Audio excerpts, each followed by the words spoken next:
انجم کدوائی ایک بادشاہ تھا۔ اس کی 7 لڑکیاں تھیں۔ وہ ان 7 سے بے حد محبت کرتا تھا اور ان کے ہر آرام کا خاص خیال رکھتا تھا۔ ایک بار جب دسترخوان سجا ہوا تھا، وہ سب لوگ ساتھ کھانے پر بیٹھے تھے۔ بادشاہ نے اپنی بیٹیوں سے ایک سوال پوچھ لیا کہ تم لوگ مجھے کتنا چاہتی ہو؟ بڑی شہزادی نے کہا، بابا میں آپ کو گلاب جامن کی طرح چاہتی ہوں۔ بادشاہ نے خوش ہو کر اس کو 4 گاؤں دے دیے۔ دوسری نے کہا، میں آپ کو برفی کی طرح چاہتی ہوں۔ بادشاہ نے اس کو بھی کافی بڑا علاقہ بخش دیا۔ تیسری لڑکی نے کہا، میں آپ کو امرتی کی طرح چاہتی ہوں۔ اس کو بھی بادشاہ نے بہت زمین و جائیداد دے دی۔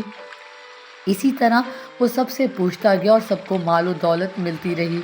7ویں لڑکی سے جب بادشاہ نے پوچھا، بیٹی تم مجھے کتنا چاہتی ہو؟ تو اس نے بہت پیار سے کہا، بابا میں آپ کو نمک کے برابر چاہتی ہوں۔ یہ سن کر بادشاہ کو جلال آ گیا۔ کہنے لگے، سب مجھے اتنا چاہتی ہیں اور تم نمک کے برابر؟ وہ بہت ناراض ہوئے اور چھوٹی بیٹی کو محل سے نکال دیا اور کہا، اب کبھی یہاں قدم نہ رکھنا۔ وہ جنگل کی طرف چلی گئی۔ پتوں اور لکڑیوں کو ملا کر ایک جھونپڑی بنا کر وہاں رہنے لگی۔ بھوک لگتی تو پھل کھا لیتی، سوکھے پتوں کا بستر بنا کر سو جاتی۔ ایک دن جب وہ سو کر اٹھی تو دیکھا کہ رنگ برنگی چڑیوں کے پر ہر طرف بکھرے پڑے ہیں۔ اس نے پروں کو جمع کیا اور اسے چھوٹی سی پنکھیاں بنا لی۔ چھوٹا پنکھا جو ہاتھ سے جھل سکتے ہیں، اور گرمی میں اسے پنکھے سے ہوا کر لیتی تھی۔ پھر دوسرے دن اس کو اور پر مل گئے۔ اس نے بہت سارے پر اکٹھے کیے اور کئی پنکھیاں بنا لیں اور جنگل کی کنارے سڑک کے پاس جا کر بیٹھ گئی۔ اپنا چہرہ چادر سے ڈھانپ لیا۔ لوگ آتے گئے اور پنکھیاں خریدتے گئے۔ اتنی خوبصورت پنکھیاں انہوں نے کبھی نہیں دیکھی تھیں۔ اب تو بھیڑ سی لگی رہتی تھی۔ ایک بار شہزادے کا ادھر سے گزر ہوا۔ اس نے اتنے خوبصورت پنکھے کبھی نہیں دیکھے تھے۔ سارے خرید لیے۔ پھر شہزادی سے پوچھا، تم کون ہو؟ اس نے جواب دیا۔ اس کے خوبصورت ہاتھ بتا رہے تھے کہ اس نے کبھی کام نہیں کیا تھا۔ پنکھیاں بناتے میں اس کی انگلیاں زخمی تھیں۔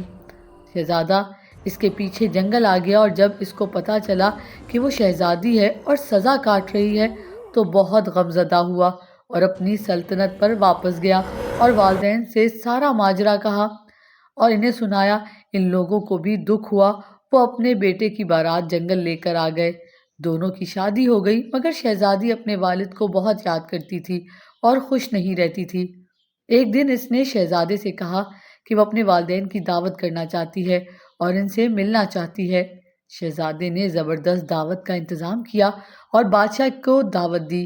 شہزادی نے کہا، سارا انتظام آپ دیکھیں، مگر اپنے والدین اور بہنوں کے لیے کھانا میں خود تیار کروں گی۔ مہمان آ گئے، کئی دسترخوان ایک ساتھ لگے اور بادشاہ اور شہزادی کے لیے اندر انتظام کیا گیا۔ وہ جب کھانا کھانے بیٹھے تو ان کی بیٹی سامنے آ کر بیٹھ گئی۔ اس نے نقاب پہن رکھا تھا۔ جب بادشاہ نے پہلا نوالا لیا تو کھانے میں نمک نہیں تھا۔ دوسری ڈش نکالی، وہ بھی بغیر نمک کی تھی۔ تب ان کو بہت غصہ آیا کہ مجھے بلا کر یوں بغیر نمک کا کھانا کھلایا گیا ہے۔